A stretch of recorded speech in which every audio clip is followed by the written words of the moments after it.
Hello guys, আসসালামু আলাইকুম। গতকাল রাতে আমি একটু চিন্তা করছিলাম আপনাদেরকে একটা ব্লগ ভিডিও দিব ছোট করে। আমার ছোট একটা ইউটিউব চ্যানেলে 6,000 মতো সাবস্ক্রাইবার্স আছে। তো তাদেরকে আমি একটু এন্টারটেইন করার জন্য আজকে গতকালকে রাতে আমি একটু চিন্তা করছিলাম যে আমি একটা সানরাইজের ভিডিও বানাবো। যখন অনেক তো আমার ইউটিউব চ্যানেলে অনেক বেশি সানসেটের ভিডিও আছে।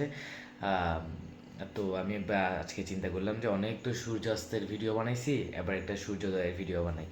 হ্যাঁ, আজকে তাই আমি কালকে রাতে এটা চিন্তা করতে করতে আমার আর ঘুমই আসতেছে না, ভিডিওটা কখন বানাবো। আমার চোখ দেখতে পারেন, আমার চোখ এখন পর্যন্ত লাল আছে। কারণ আমি সারা রাত তো ঘুমাই নাই। ঘুম আসে না অ্যাকচুয়ালি, কী করবো, ঘুম না আসলে তো কিছু করার নেই। তো এটা হচ্ছে আমার ক্যামেরা সেট আপ। আপনারা দেখতে পারবেন আমার এখানে জানালার মিররে হালকা করে দেখা যাচ্ছে একটা লাইট সহ আমার মোবাইলের ক্যামেরা দিয়ে ভিডিও বানানো হচ্ছে। আমি বের হবো কিছুক্ষণ পরে।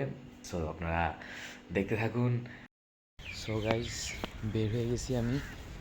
আমি এখন এখানে ঠিকঠাক দেখা যাচ্ছে না আমাকে, পুরো অন্ধকার অন্ধকার লাগতেছে। আপাতত হাঁটতে হাঁটতে রোডে চলে এসেছি এদিক থেকে। রোড থেকে আমার পিছনের দৃশ্য আরও বেশি সুন্দর, অনেক ভালো লাগে এগুলা। আর সকাল তো অসম্ভব সুন্দর, সকালে অনেক পাখিরা ডাকে। হুম, অনেক ভালো লাগে দেখতে। সো আমি তার জায়গাটা টোকাইনি, যেখানে গেলে আপনাদেরকে সুন্দরভাবে ভালোভাবে একটা সানরাইজ দেখানো যাবে। পূর্ব দিকের আকাশটা অনেক বেশি লাল হয়ে যাচ্ছে, সানরাইজ কিছুক্ষণের মধ্যে হয়ে যাবে। আর বাসায় অনেক কথা বলা যায়, এখানে বাইরে আসলে সব কথা বলা যায় না, কারণ কিছুক্ষণ পর পর মানুষ আসে আর আমার থেকে অনেক বেশি নার্ভাস লাগে মানুষের সামনে। তারপরেও ট্রাই করি মানুষের জায়গায় থাকুক, আমি আমার ভিডিও বানাই। তারপরেও বুঝেন তো, নতুন নতুন অনেক প্রবলেম হয়, সমস্যা হয়, শরম লাগে। আর পূর্ব দিকের আকাশটা কিন্তু অনেক লাল হয়ে যাচ্ছে, তার মানে হচ্ছে যে সূর্য উঠতেছে। কুয়াশার জন্য কিছু দেখাই যাচ্ছে না, কিন্তু গাছের চিপা দিয়ে দেখতেছি সূর্য উঠে যাচ্ছে অলরেডি। তারপর আমি রাস্তা চেঞ্জ করে ফেলছি, আর দিক দিয়ে আসি আবার সূর্যটাকে হারাই ফেলছি। কুয়াশার জন্য মোট কথা কিছুই দেখা যাচ্ছে না। কিন্তু শীতকাল কিন্তু চলে গেছে, শীতকাল কিন্তু আপাতত নাই। তারপরেও কুয়াশার জন্য সামনের কিছু তেমন দেখা যাচ্ছে না। এদিক থেকে কিন্তু কোথাও একটা সূর্য উঠে গেছে অলরেডি, কিন্তু আমি দেখতে পারতেছি না সূর্যটাকে। চলুন আমি এদিক দিয়ে বিলের লাইল দিয়ে হাঁটি আর সূর্যটাকে দেখার ট্রাই করি একটু, কিন্তু দেখতে তো পারতেছি না। আমি কোথায় হাঁটতেছি আপনারা দেখেন।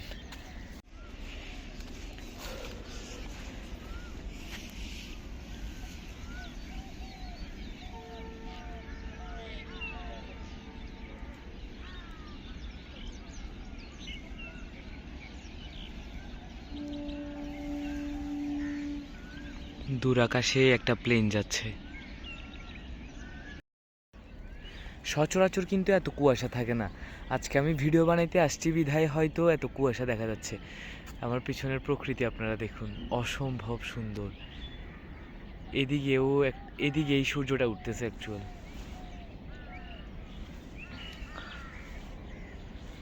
কিন্তু আপনাদেরকে তো আমি দেখাইতে পারতেছি না সূর্যটাকে, কুয়াশায় আমি নিজেই কিছু দেখতেছি না। এই সূর্য উঠতেছে, দাঁড়ান আমি দেখাচ্ছি আপনাদেরকে। দেখুন সূর্যটাই ওই দিক দিয়ে উঠতেছে।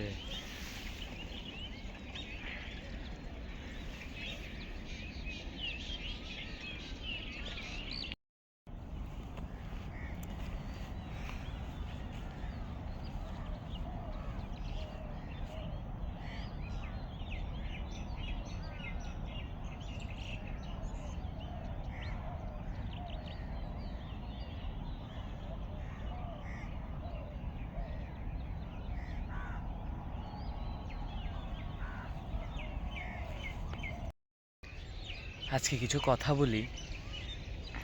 আজকে তো মনে করেন সূর্যোদয় দেখার জন্য আমার এত কষ্ট করতে হচ্ছে, ইনশাল্লাহ একদিন এমন একটা সময় নিজের করে নিব, এমন একটা জায়গায় থাকবো যেখান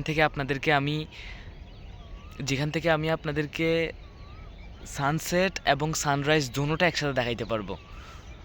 এমন একটা জায়গায় যাব ইনশাল্লাহ এক সময়। ক্যামেরাতে ডাইরেক্ট কিছুই দেখা যাচ্ছে না, বিকজ অফ এত বেশি কুয়াশা পড়তেছে এখানে, কিছুই দেখা যাচ্ছে না। মোট কথা আমি আমাকে দেখতে পারতেছি না।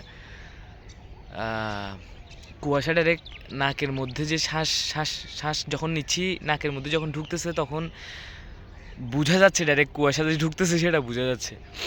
সো গাইজ, আমি যেটা বলতেছিলাম সেটা হচ্ছে যে এমন একটা জায়গায় যাব যে জায়গা থেকে আপনাদেরকে এমনভাবে সূর্যোদয় এবং সূর্যাস্ত দেখাইতে পারবো যেখানে আপনারা দেখে খুশি হবেন, আমি নিজে দেখে খুশি হব। কিন্তু আজকে আমি দেখে খুশি হচ্ছি, কিন্তু আপনাদেরকে দেখাই খুশি হইতে পারতেছি না আমি।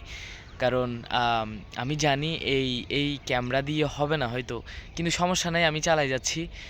এক সময় না এক সময় যাই এমন একটা ভালো ক্যামেরাও কিনবো ইনশাল্লাহ, যেই ক্যামেরার সাহায্যে আপনাদেরকে অনেক ভালো করে রিপ্রেজেন্ট করতে পারবো সব কিছু, প্রকৃতি এবং এই আমার থেকে তো স্বপ্ন হচ্ছে পৃথিবীটাকে ঘুরে দেখা এবং আপনাদেরকে দেখানো। তো আপনারা আমাকে সাপোর্ট করবেন, হ্যাঁ, ভালো লাগে লাইক করবেন, ঠিক আছে? তো ধন্যবাদ। হাত ব্যথা করতেছে অনেক। এতটুকুই ছিল আজকের ভিডিও। ভালো লাগলে লাইক করবেন, চ্যানেলটাকে সাবস্ক্রাইব করবেন। ধন্যবাদ, ভালো থাকবেন। আসসালামু আলাইকুম রহমতুল্লাহ।